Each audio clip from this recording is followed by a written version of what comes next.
La verdad le voy a decir una cosa. Bueno, buenas tardes antes que todo. Qué gusto de verlos. Ya vengo listo ya para decir lo que quiero decir. Pero bueno, Señor tenga misericordia de mí.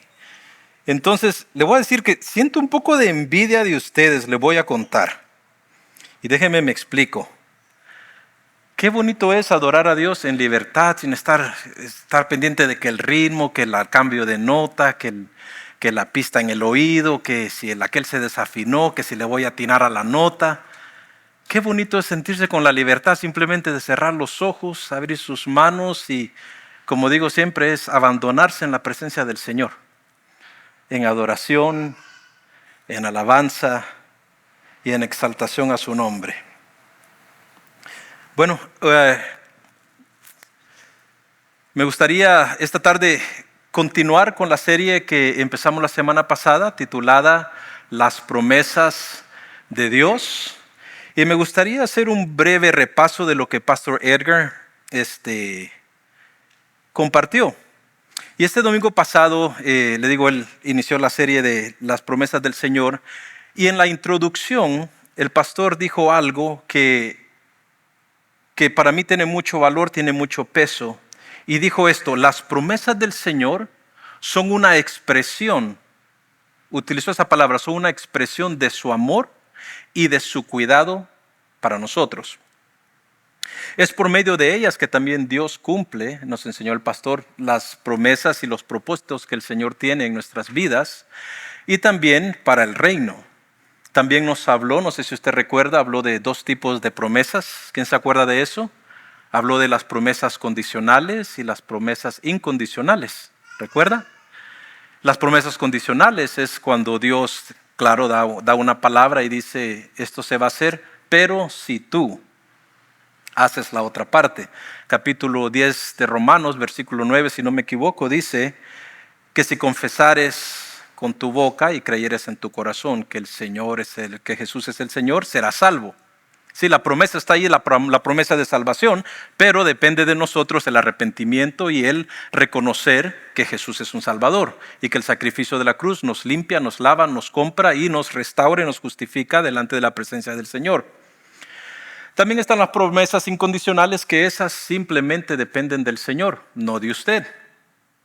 Promesas como, déjeme ver, Génesis. El libro de Génesis dice que Dios prometió nunca más destruir la tierra por agua. Tome atención, no dijo que no iba a destruir la tierra, nomás dijo que no lo iba a hacer por agua. Entonces, eso no depende de usted ni de mí, el que cambie esa promesa del Señor. Entonces, yo estoy también completamente consciente que muchas veces se nos ha enseñado erróneamente las promesas del Señor. Hemos aprendido erróneamente. Aún nosotros hemos asumido que entendemos las promesas del Señor. Por ejemplo, uno de los conceptos que se utiliza es que si simplemente yo lo confieso y lo reclamo para mí, esa promesa se va a cumplir. ¿Sí? ¿Cuántos de ustedes han escuchado eso? Pero déjeme decirle, no todas las promesas son para todos. Hay promesas que fueron individualmente para ciertos individuos en momentos específicos.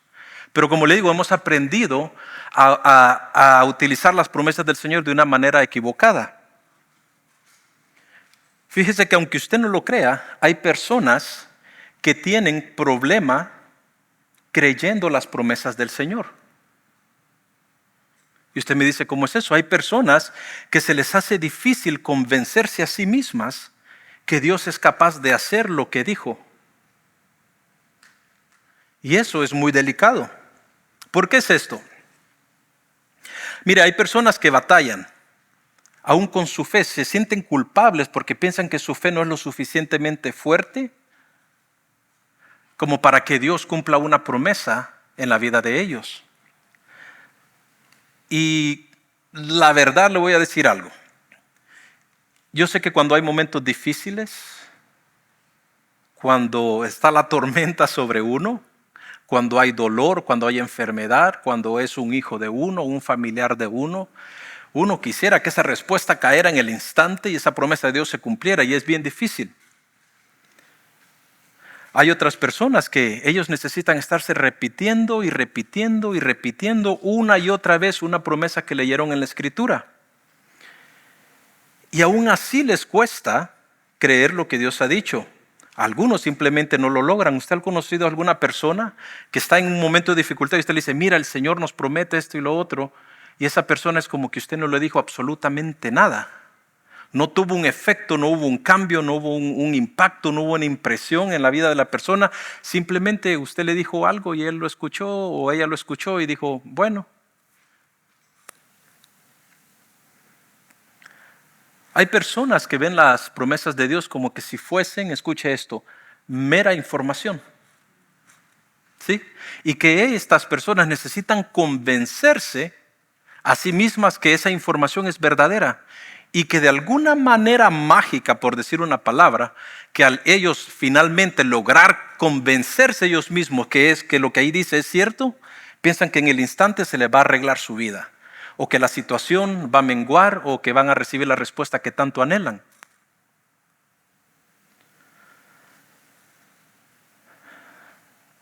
La verdad que yo lo considero muy caótico el tener un concepto de las promesas de Dios de esa manera o desde esa perspectiva.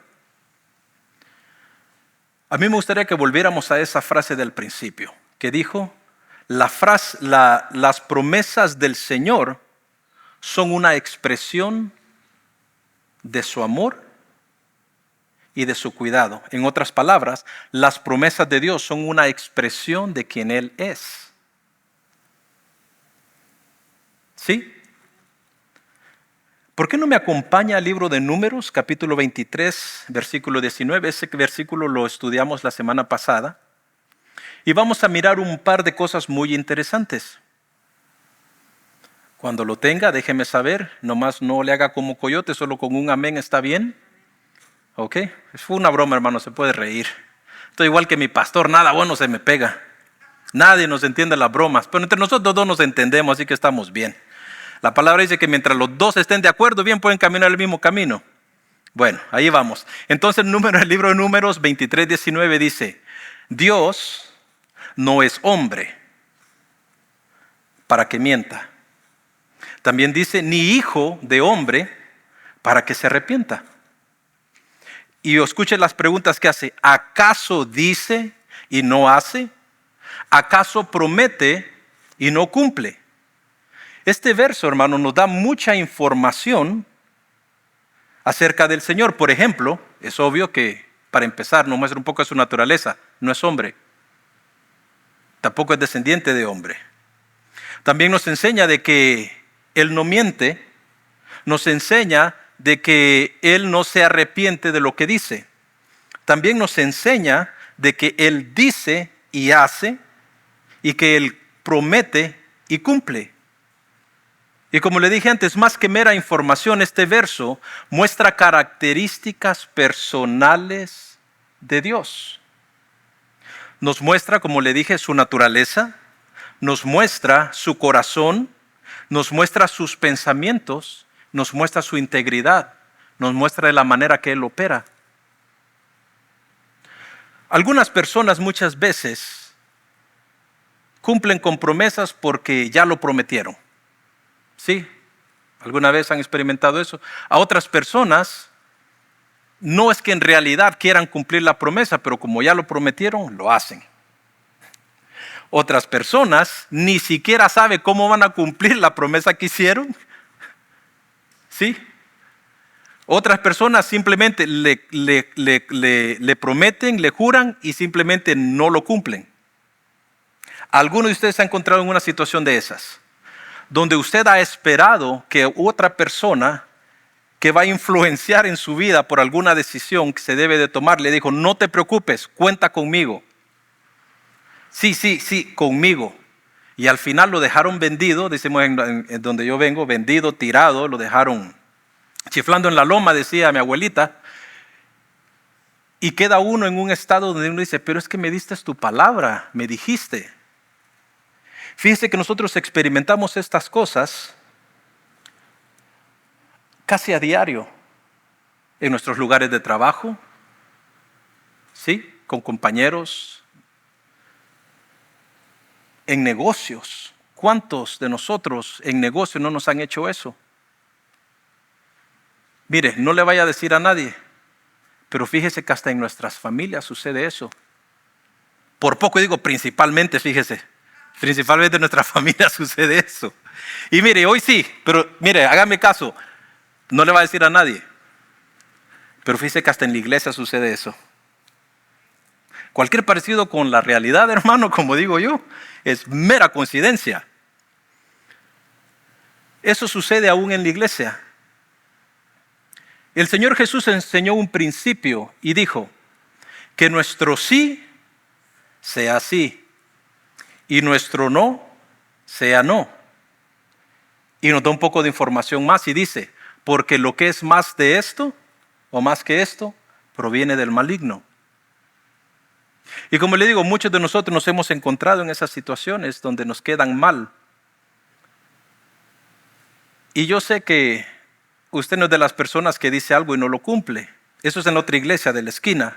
Aquí nosotros no practicamos eso en Grace Bible Church. Pero todos nosotros estamos familiarizados con el concepto de tener palabra. ¿Cuántos de ustedes aquí tienen palabra? A ver. O sea, el que no levantó la mano es porque no tiene palabra. Mi cuñada no tiene palabra. Mira, Luis, ahora sí levantan la mano, ¿verdad? Ah, qué bonito. Mi papá hasta un pie levantó por allá. Bueno, todos tenemos palabra y utilizamos ese concepto. Es más, eso lo aplicamos en nuestros matrimonios, en relaciones, cuando digo relaciones con nuestros hijos, con familiares, y etcétera, etcétera. Entonces, como le digo, ¿por qué el tener palabra es tan importante? Porque es una expresión de nuestra esencia. Usted ha escuchado personas que dicen, mi palabra vale, o es lo único que tengo, o es lo más valioso que tengo. ¿Sí? Bueno, entonces, nuestra palabra es lo que somos. Por eso la importancia de siempre nosotros, hermanos, hablar la verdad. Que si decimos que haremos, entonces hagámoslo. Y que nunca salga de nuestros labios una mentira.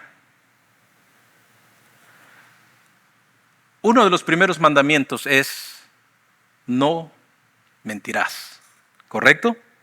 Permítame recordarle a usted que Dios no es ni como usted ni como yo. Dios hizo todas las cosas por el poder de su palabra. Escuche esto, Él dijo y se hizo. Tenemos prueba en el libro de Génesis al menos una docena de veces entre el capítulo 1 y el capítulo 2, donde Dios dijo y algo vino a la existencia. Donde Él dijo y las cosas tomaron su lugar y su espacio en un orden específico. Yo siempre he considerado, permítame me ministro con ustedes y les abro mi corazón. Yo siempre he considerado un insulto hacia Dios el que nosotros como seres creados, limitados, con falta de comprensión y de entendimiento, de razonamiento, de sentido común y lógica, que nos atrevamos a cuestionar las promesas del Señor. Del Señor Dios Todopoderoso. Él ha establecido una verdad absoluta y esa es su palabra, la expresión de su persona. Y eso incluye las promesas del Señor. Esas promesas que me ha dado a mí, y Noni te las ha dado a ti, Mari te las ha dado a ti, te las ha dado a ti, hermana, a ti y a ti. Las cuales también son para todo ser humano que ha nacido sobre esta tierra desde el principio de los días hasta el fin de ellos. Yo quiero que usted ponga atención a lo que le voy a decir. Y esto se lo compartí a mi papá. Dios no promete porque Él puede hacerlo. Eso es decir, de que yo le puedo ayudar a usted financieramente porque tengo dinero, no porque quiera. Dios no hace promesas porque Él es todopoderoso, porque es omnisciente y porque es omnipresente y todas las cualidades y atributos que usted le quiera poner al Señor, sino que Él más bien ofrece y promete de la palabra que sale de su boca como un reflejo de quién Él es, como Padre, como Dios, como creador. Su palabra es la vida en nosotros. Mira, hay escrituras donde Dios ha prometido, ha hecho promesas por sí mismo en su nombre. Dios no tiene necesidad de jurar por su nombre a simples y meros mortales como nosotros. Pero sin embargo, Él quiere que usted sepa que lo que Él le ofrece sale de quien Él es, no porque Él puede. Eso hace un mundo de diferencia. ¿Por qué entonces la palabra de Dios y las promesas de Dios son tan importantes? Qué bueno que me pregunta. Para usted y para mí, el hablar, el decir algo, muchas veces es simplemente comunicación, es lenguaje, es idioma. Pero para Dios, le reitero una vez más, es mostrarse Él mismo y compartir con nosotros su persona.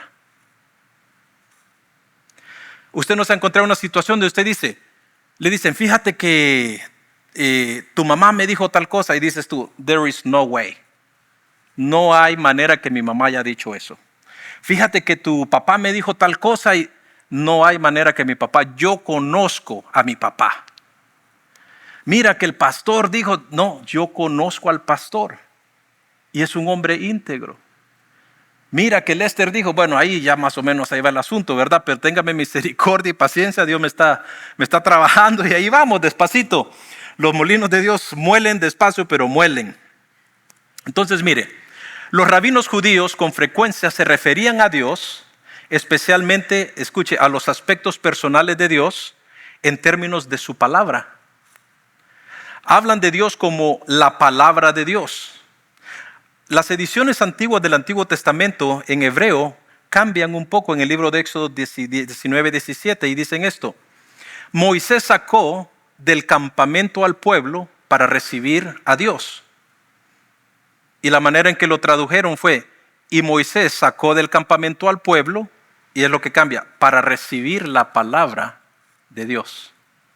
Para ellos es lo mismo, que usted diga referirse directamente a Dios o la palabra de Dios es lo mismo.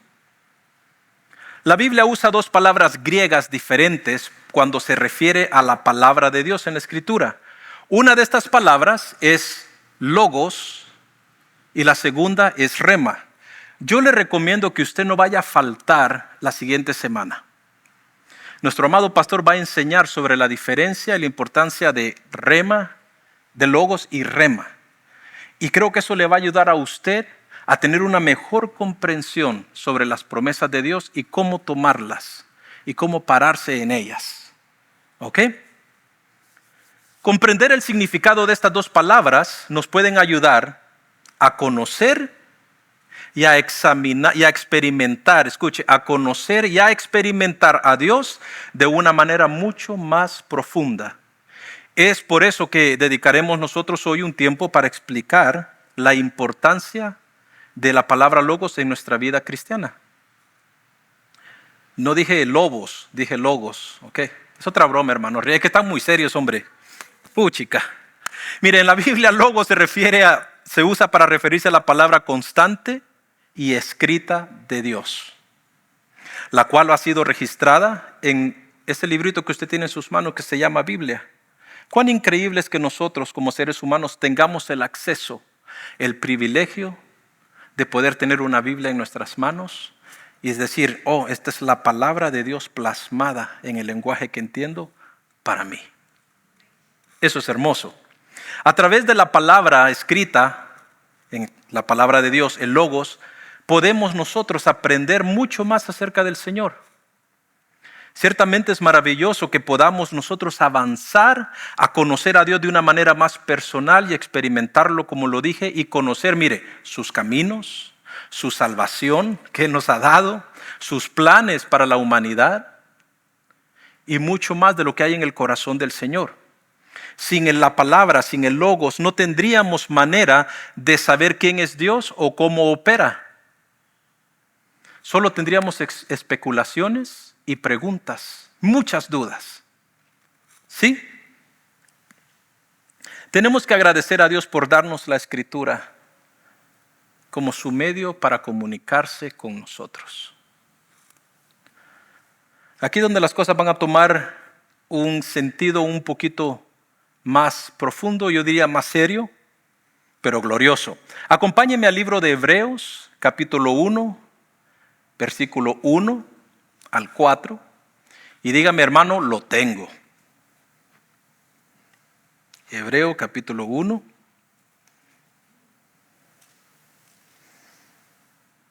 Hebreos está después del libro que está antes. Okay. Ahora sí me lo entendieron, qué bueno. Ya hay dinámica, ya hay dinámica. Ok, seguimos adelante. ¿Qué dice el libro de Hebreos? Escuche, dice, Dios, ¿quién habla? Dios, que muchas veces y de distintas maneras habló en otros tiempos a nuestros padres por medio de los profetas. Escuche esto, aquí vamos. En estos días finales nos ha hablado la palabra por medio del Hijo, a quien constituyó heredero de todo y mediante el cual hizo el universo. ¿Por medio de quién hizo el universo? Del Hijo, ¿ok? Él, ¿quién? El Hijo, es el resplandor de la gloria de Dios. Mire lo que dice, Él es la imagen misma de lo que Dios es. Una expresión de quien Él es.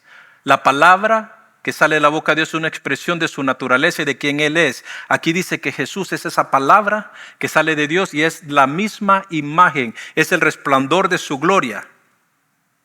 Y dice, Él es quien sustenta todas las cosas con la palabra, otra vez logos de su poder, después de llevar a cabo la purificación de nuestros pecados por medio de sí mismo, se sentó a la derecha de la majestad en las alturas, y esto me lleva a mí al punto relevante o el punto importante de esta tarde.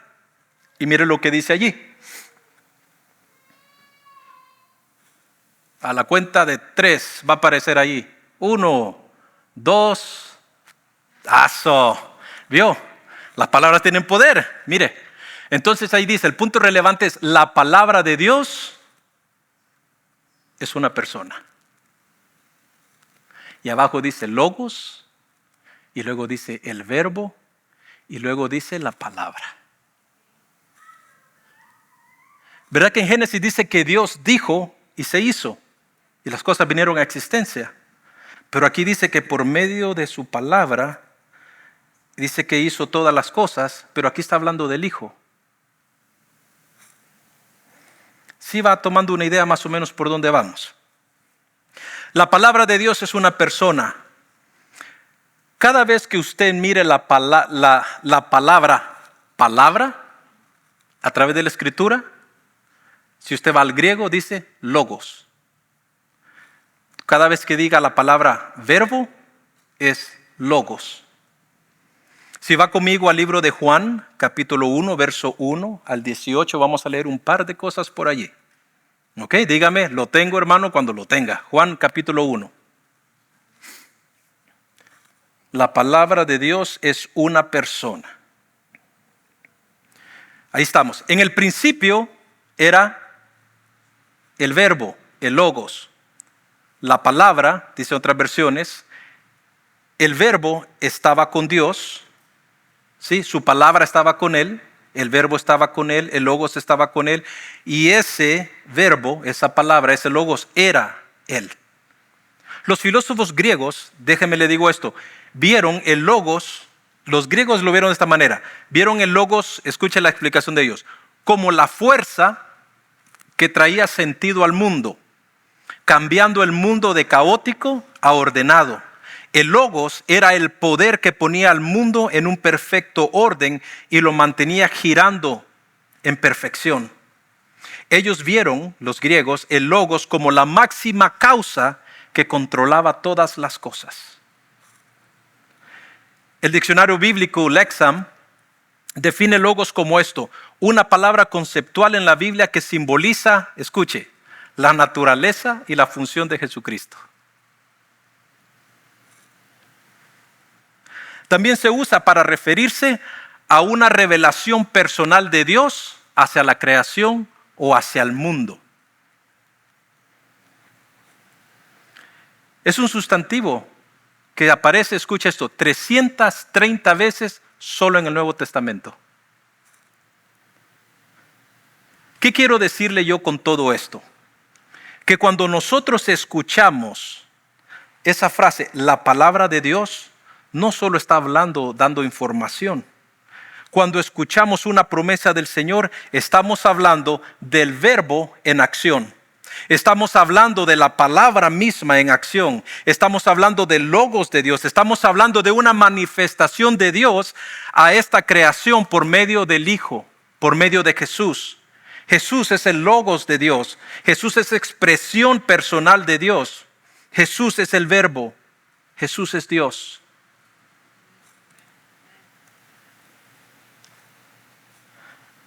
Versículo 2 dice esto.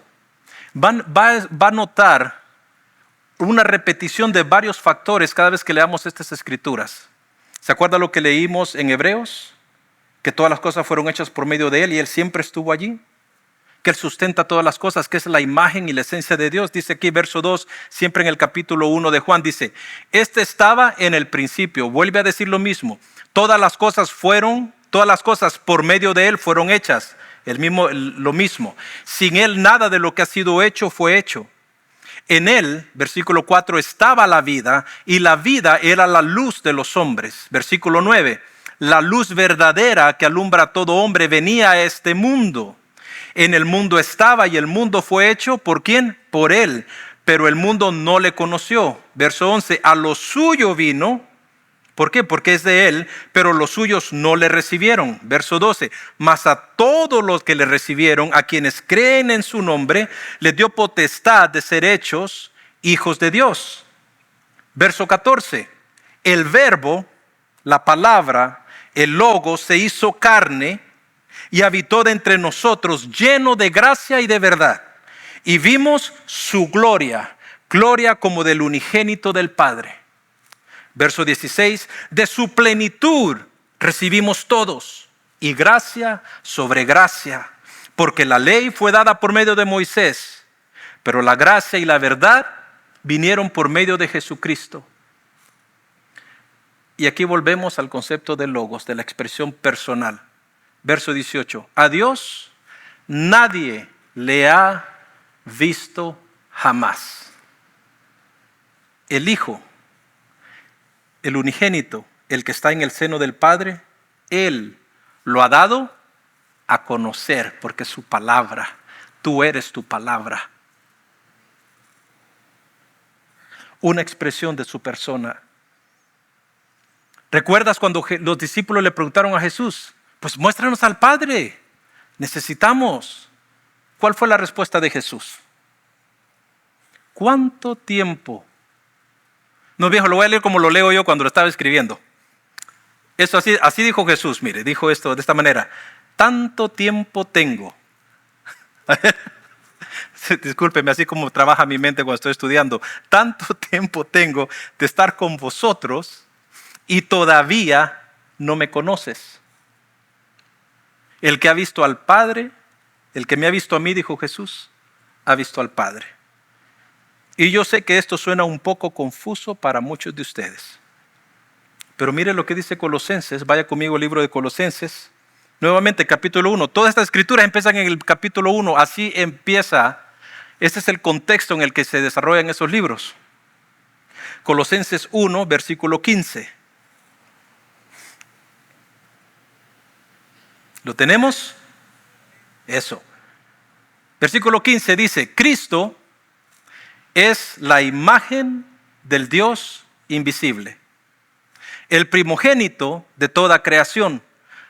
Y mire otra vez los mismos factores ahí, porque en Él fueron creadas todas las cosas, las que hay en los cielos y las que hay en la tierra, visibles e invisibles, sean tronos, sean dominios, sean principados, sean potestades, todo fue creado por medio de Él y para Él.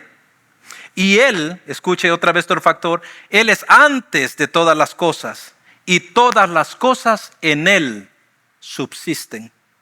Él es también la cabeza del cuerpo que es la iglesia y es el principio, el primogénito aún de entre los muertos, para que en todo Él tenga preeminencia. Porque al Padre agradó que en Él habitara, escuche, toda la plenitud y por medio de Él reconciliar todas las cosas, así las que están en la tierra como las que están en los cielos, haciendo la paz mediante la sangre de su cruz. En todas estas escrituras que hemos leído, muestra a Jesús como el Señor de la creación, que desde el principio, que todas las cosas fueron hechas por Él y para Él.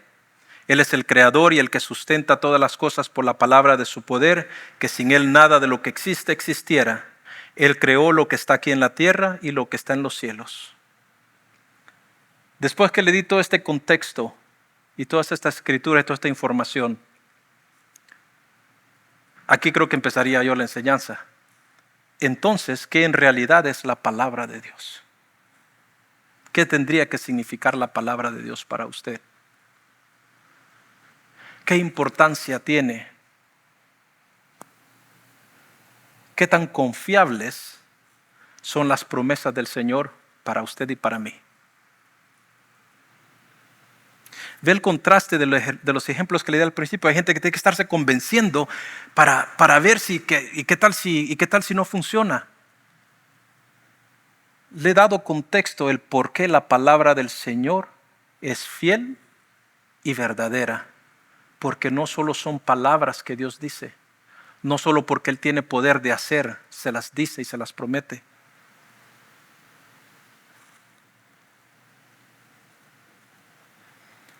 La palabra del Señor, la palabra de Dios es el Señor Jesús, la imagen del Dios invisible, la proyección de la naturaleza de Dios para la humanidad y para la creación. Cuando nosotros estamos leyendo ese libro que se llama la Biblia, estamos hablando de la persona de Jesús. Estamos hablando de nuestro Salvador. Estamos hablando de nuestro Señor. Estamos hablando de nuestro Creador, del principio, del fin, del alfa y de la omega, el primero y el último. El que lo ama a usted y me ama a mí.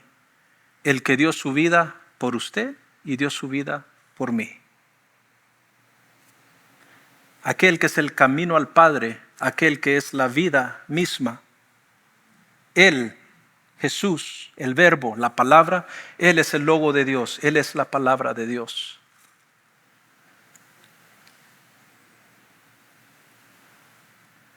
Y me gustaría entrar un poco a algo más personal. A mí me gustaría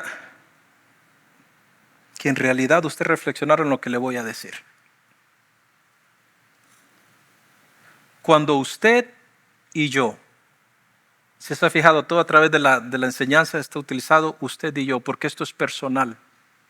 Lo que se aplica a mí, se aplica para usted, y lo que se aplica para usted, se aplica para mí. Cuando usted y yo dudamos como creyentes de una promesa del Señor, cuando usted y yo hacemos, escuche, opcional la palabra del Señor, cuando hacemos opcional una de sus escrituras, cuando decimos, es que no me conviene, amo más lo que yo quiero hacer, amo más mi estilo de vida, amo más este placer que lo que Dios en su palabra dice. Usted y yo menospreciamos ese conocimiento que les acabo de compartir.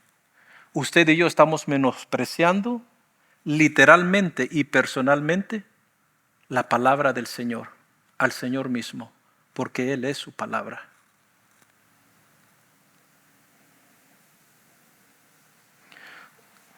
Porque usted y yo no hemos entendido la importancia de quién es la palabra y por qué es bueno para nosotros. Esto me lleva al primer punto y voy terminando. Jesús es la palabra y la luz verdadera que alumbra a todo hombre. Le voy a leer como dijo una amiga mía, le voy a leer un chorro de versos ahorita. ¿Ok? Así que, abusados. Salmo 119. Lámpara es a mis pies tu palabra y lumbrera a mi camino. Lo que ahí dice es, Jesús es la palabra, la luz verdadera que alumbra a todo hombre. En otras palabras, ¿por qué necesitamos nosotros a Jesús en nuestras vidas? Porque su palabra es lámpara, es a mis pies su palabra y lumbrera mi camino. Mateo 4, Jesús respondió, dijo, está escrito, no solo de pan vivirá el hombre, sino de toda palabra que sale de la boca de Dios. Hebreos 4 dice, ciertamente la palabra de Dios es viva y poderosa y más cortante que cualquier espada de dos filos, penetra hasta lo más profundo del alma y del espíritu, hasta la médula de los huesos y juzga los pensamientos y las intenciones del corazón. Santiago 1 dice, por esto, despojándose de toda inmundicia y de la maldad que tanto abunda, para que puedan recibir con humildad la palabra sembrada en ustedes, la cual tiene poder para salvarles la vida. Punto 2. Que su palabra haya cabida en nosotros.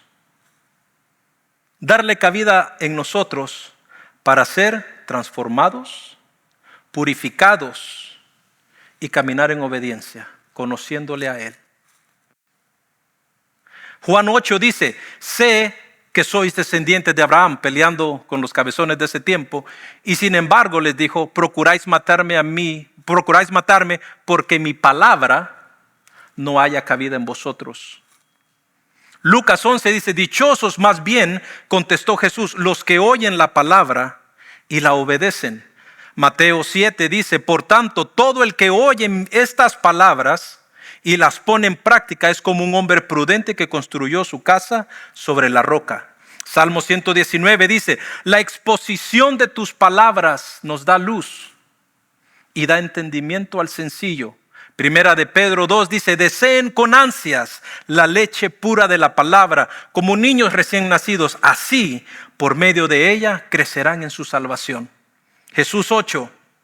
Juan 8, Jesús se dirigió entonces a los judíos que habían creído en Él y les dijo, si se mantienen fieles a mis palabras o a mis enseñanzas, serán realmente mis discípulos. Y ahí sí va la frase que todo el mundo conoce, pero se les olvida esa parte, lo que le acabo de leer, y conocerán la verdad, y la verdad los hará libres. Segunda de Timoteo capítulo 3 dice, toda la escritura es inspirada por Dios y útil para enseñar, para aprender o reprender, para corregir, para instruir en justicia, a fin de que el siervo de Dios esté enteramente capacitado para toda buena obra. Por esas cosas es que necesitamos darle cabida a la palabra de Dios en nosotros. ¿Se fijó que nada es para el beneficio de Dios, sino que todo es para beneficio suyo? No puedo hacer otra cosa que pensar, ¿será por eso, por las cosas que acabo de leer y por la falta de comprensión y entendimiento en cuanto a la importancia de la palabra, porque la palabra es una persona y esa persona es Dios, una expresión de su persona? ¿Será porque no ha hallado cabida en mí es que sigo teniendo la vida que tengo y sigo haciendo las cosas que hago y sigo viendo a Dios de la manera que lo veo y sigo adorando a Dios de la manera que lo hago?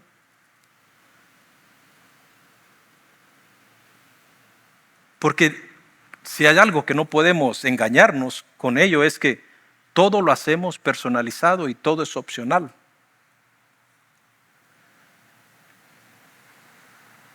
Aún las promesas de Dios las vemos de la misma manera. Punto 3, y con esto termino. Sus promesas son siempre el sí y el amén. Mateo 24 dice, el cielo y la tierra pasarán, pero mi palabra o mis palabras nunca pasarán. La palabra del Señor es justa, dice Salmo 33, fieles son todas sus obras. Salmo 56, confío en Dios y alabo su palabra. Confío en Dios y no siento miedo. ¿Qué puede hacerme un simple mortal? Salmo 119 dice, tú eres mi escondite y mi escudo. En tu palabra he puesto mi esperanza. Isaías 55, así es también la palabra que sale de mi boca. No volverá a mí vacía, sino que hará lo que yo deseo y cumplirá con mis propósitos. Salmo 33 dice, por la palabra de Jehová fueron hechos los cielos y todo el ejército de ellos por el aliento de su boca. ¿Qué excusa tenemos para dudar de una promesa del Señor? ¿No se siente usted más confidente ahora que usted escuche, que agarre su escritura y diga, oh, el Señor dijo, estaré con vosotros todos los días hasta el fin del mundo? Oh, no temáis, manada pequeña. Cuando Jesús dice, están en la palma de la mano del Padre, nadie los va a remover de allí.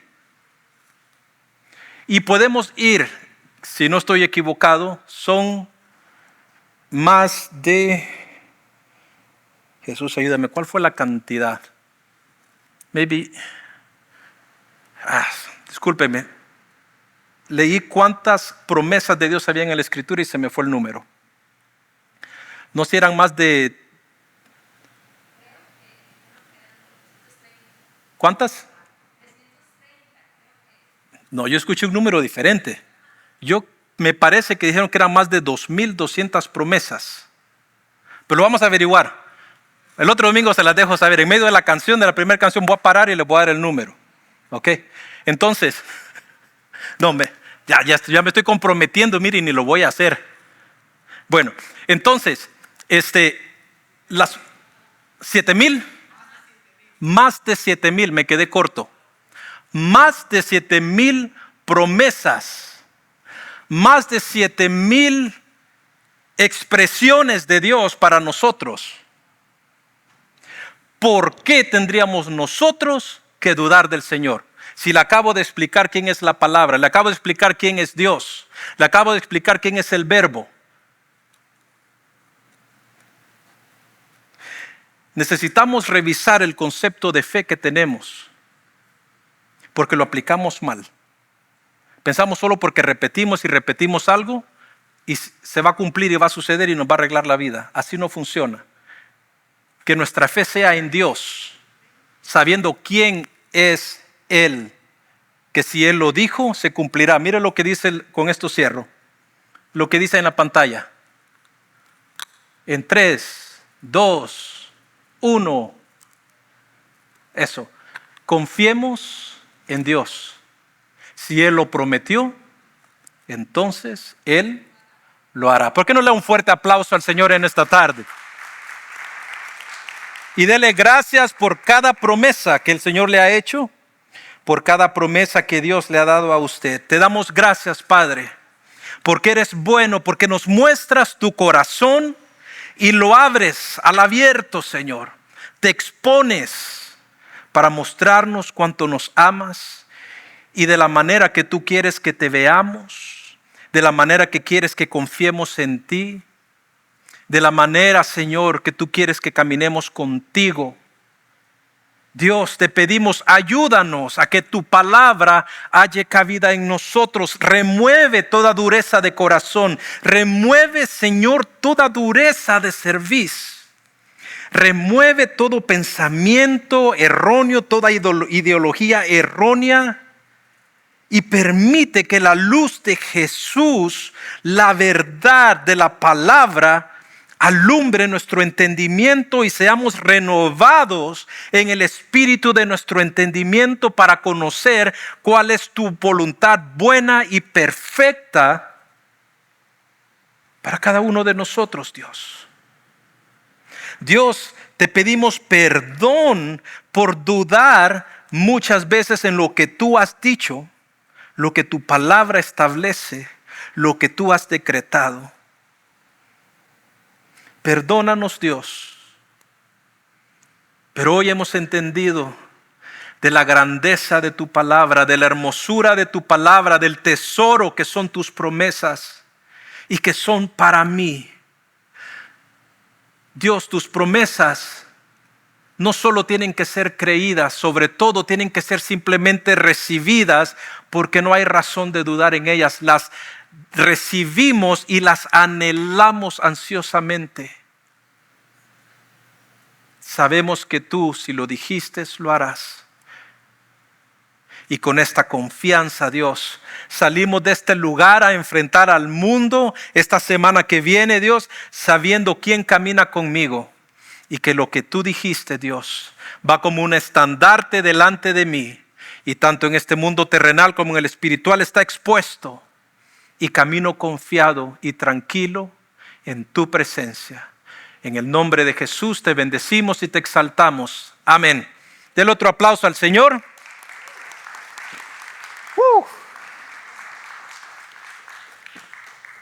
Pensé que me iba a tardar 2 horas. Bueno, el Señor me les bendiga, hermanos. Bendiciones.